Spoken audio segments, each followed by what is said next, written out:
Donc moi, je suis Doriane Thibert, salariée de l'association Robin des Villes, qui s'est créée en 1997, il y a 20 ans,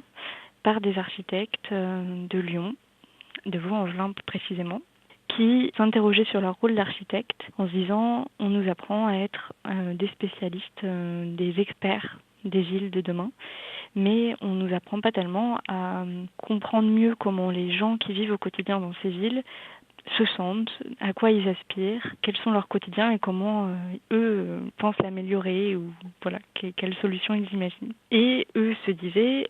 en faisant de l'architecture comme ça, on renouvellerait vraiment la manière de faire et on tendrait vers des villes plus conviviales, plus agréables à vivre et donc plus durables d'une certaine manière. Les premières actions de l'association étaient surtout tournées vers les enfants et vers tout le public aussi, mais voilà, beaucoup d'enfants avec beaucoup d'animation pour mieux comprendre comment la ville fonctionne, mais aussi pour ouvrir la créativité, l'imagination sur la ville. Et puis petit à petit, l'association a participé à ce qu'on appelle aujourd'hui le champ de la participation habitante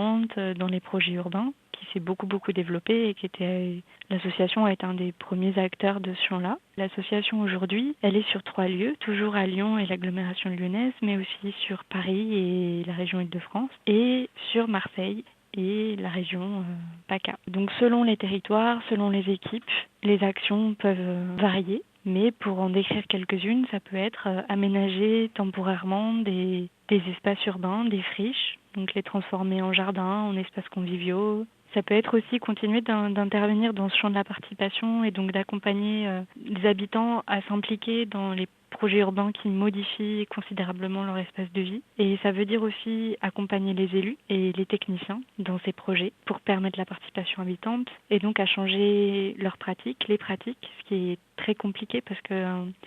voilà, impliquer des habitants dans la construction de la ville, dans les projets urbains. Ça implique beaucoup de changements, notamment dans la temporalité du projet, c'est-à-dire qu'on adapte le temps et les contraintes du projet à celui des habitants, au temps aussi du quotidien. Et donc voilà, ça pose beaucoup de problèmes, mais c'est un vrai enjeu. Et puis, on continue aussi d'intervenir avec des enfants pour en s'appuyant sur leurs connaissances et en les valorisant, leurs connaissances, les connaissances qu'ils ont de leur milieu de vie, de leur quartier, et puis en les amenant aussi à vraiment ouvrir leur créativité, à passer par l'imaginaire pour imaginer des solutions pour améliorer le quotidien, ou simplement pour vivre mieux en ville ensemble. Donc soit en s'appuyant sur un projet concret parce que leur quartier est en transformation en ce moment, ou simplement pour à la fois mieux comprendre comment une ville fonctionne et se construit, mais aussi pour éveiller et pour valoriser les aspirations qu'ils peuvent avoir à changer des choses.